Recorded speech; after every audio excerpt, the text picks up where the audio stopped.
ভিডিঅ'টো আসলতে আপলোড কৰোঁতে মোৰ বহু দেৰিয়ে হ'ল বৰমপুৰ অৰুণোদয় সংঘৰ উদ্যোগত আৰু ৰাইজৰ সহযোগত বৰমপুৰ অৰুণোদয় সংঘ আৰু ৰঙালী বিহু উদযাপন আয়োজন কৰিছিলে আৰু এইবাৰ আছিলে সোণালী জয়ন্তী বৰ্ষ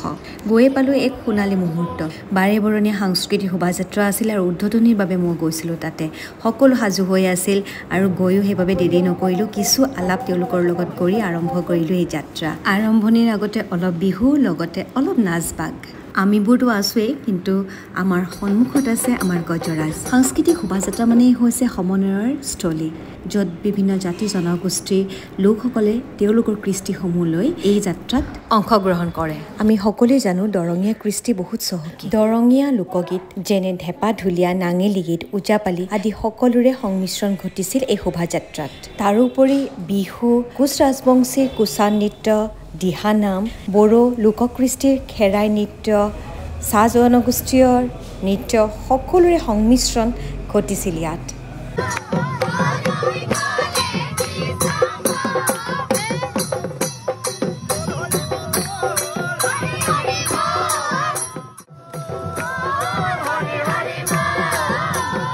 যিহেতু গজৰাজ আমাৰ লগত আছিল তেখেতক সেৱা জনাবলৈ পদূলিয়ে পদূলিয়ে গাঁওবাসী ৰৈ আছিল সকলোকে আশীৰ্বাদ দি তেওঁ আগবাঢ়িছিল আৰু তাৰ পিছে পিছে আমি মোৰ ভাল লগা বাহিৰ হৈ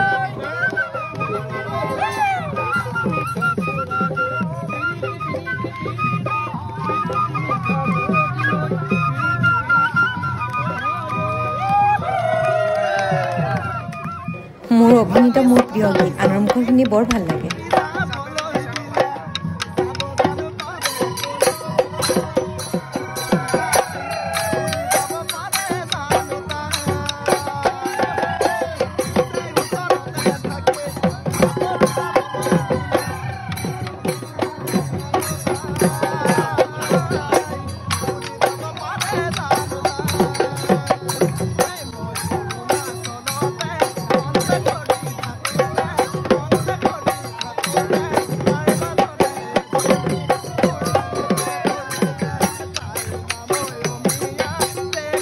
এই সকলোবোৰকে চেৰ পেলাই আমাৰ আইতা পিছে সকলোতকৈ আগত কি জোচিলা মানুহগৰাকী আমি ভাগৰি গৈছোঁ তেখেত কিন্তু দুগুণ উৎসাহেৰে নাচিবলৈ ধৰিছে